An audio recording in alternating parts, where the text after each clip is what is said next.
اکثر لوگ اپنی منچاہی چیزوں کے لیے اللہ سے بار بار دعا کرتے ہیں۔ وہ کہتے ہیں کہ ہم تہجد بھی پڑھتے ہیں، اللہ کے ذکر و اذکار بھی کر لیتے ہیں، یہاں تک کہ ہر ممکن تدبیر کے باوجود ہماری دعا قبول نہیں ہو رہی۔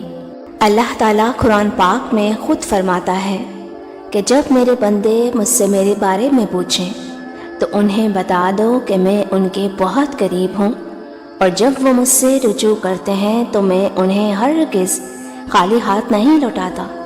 اور اللہ بڑی قدرت والا اور اپنے فیصلوں کو عمل میں لانے کی حکمت خوب جانتا ہے۔ اور اگر آج تمہیں لگ رہا ہے کہ کچھ حاصل نہیں ہو رہا اور تمہیں اپنی زندگی میں چیزیں بکھری اور بے مقصد دکھائی دے رہی ہیں، تو اگر تم کائنات کے بندے ہوئے نظام اور آسمان کے چمکتے ہوئے سورج کو دیکھو، اپنی نیند اور بیداری کے روز و شب کے اس انتظام پر ذرا غور تو کرو، تمہیں ہر چیز کے اندر ایک حکمت نظر آئے گی۔ تو جب اس حکیم نے اس کائنات میں کوئی کام بے مقصد نہیں کیا تو وہ تمہاری زندگی کو یہ بے مقصد کیوں چھوڑے گا؟ قرآن خود کہتا ہے اللہ وہ زندہ جاوید ہستی ہے جو نظام کائنات سنبھالے ہوئے ہے، اور اللہ اپنی نشانیاں تم پر روشن کرتا ہے، شاید کہ ان نشانیوں میں تمہیں اپنی فلاح کا سیدھا راستہ نظر آئے۔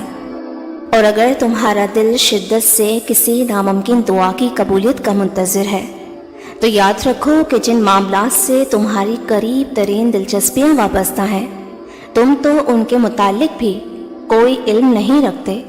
ایک اچانک کا حادثہ تمہاری پوری تقدیر بدل سکتا ہے، جس کی تمہیں ایک لمحہ پہلے تک خبر نہیں ہوتی۔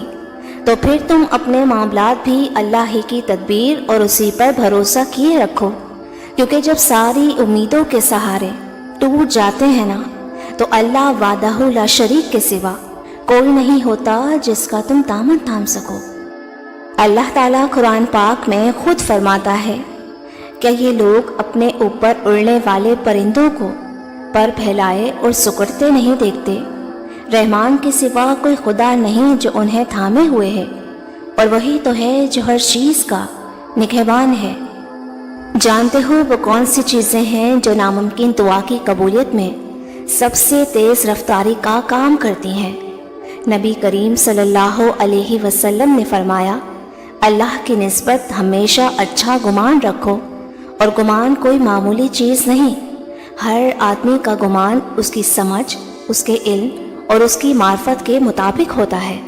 جو اللہ کو زیادہ جانتا ہے اس کا گمان اللہ کے مطابق اسی قدر اچھا ہوتا ہے، اور اس کی زندگی کی پریشانیاں اسی طرح ختم ہوتی ہیں، اور اس کی دعا اللہ جلد قبول فرماتا ہے۔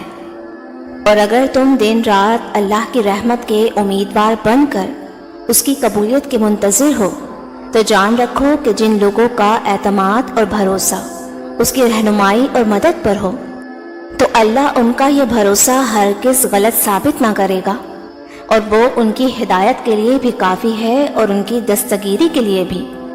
اور ان قریب میری دعا ہے کہ اللہ آپ کو شاد و آباد رکھے، آمین۔ ویورز، ویڈیو اچھی لگی ہو تو مجھے لائک اینڈ کامنٹ کر کے ضرور بتائیے گا۔ جزاک اللہ۔